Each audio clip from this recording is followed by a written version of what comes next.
आज मी तुम्हाला महिला दिनानिमित्त महिला सुरक्षा काळाची गरज याविषयी माहिती सांगणार आहे. मला महिला सुरक्षा काळाची गरज हा विषय निवडावासा वाटला कारण त्याची आपल्याला खूप गरज आहे. खरंच आजची महिला सुरक्षित आहे का? तर नाही. महिलांना आज 50% आरक्षण दिले असले तरी सुद्धा सुरक्षा दिली आहे का? तर नाही. स्त्री हा मानवजातीचा आत्मा आहे, कुटुंबातील श्वास आहे, भावी पिढीचा ध्यास आहे, विनाशाचा नाश आहे आणि साऱ्या जगातील सर्वस्व आहे ही स्त्री.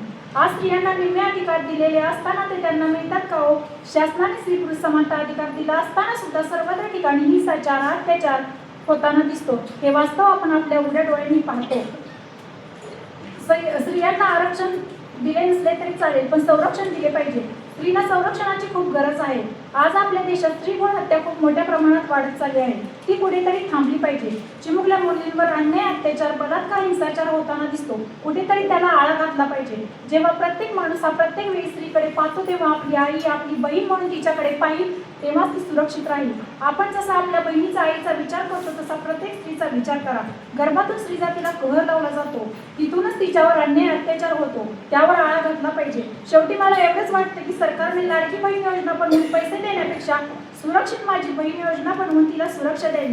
सरकार माझ्या लाडक्या बहिणीला पैशाची नाही तर सुरक्षिततेची गरज आहे आणि ती सुरक्षा द्यावी असं मला वाटतं. शेवटी मी एवढंच म्हणेन की अंधाराच्या पलकावर प्रकाशाचा वेग घे, सामर्थ्याच्या शस्त्राला अस्मितेची धार दे, दास्याच्या शुक्राला विवेकाने साथ दे, परंपरेच्या वेदनांना कंठामधून वाट दे, उद्याच्या भगिनींना स्वातंत्र्याची भेट दे. आयोजकांनी मला बोलण्याची संधी दिली त्याबद्दल धन्यवाद.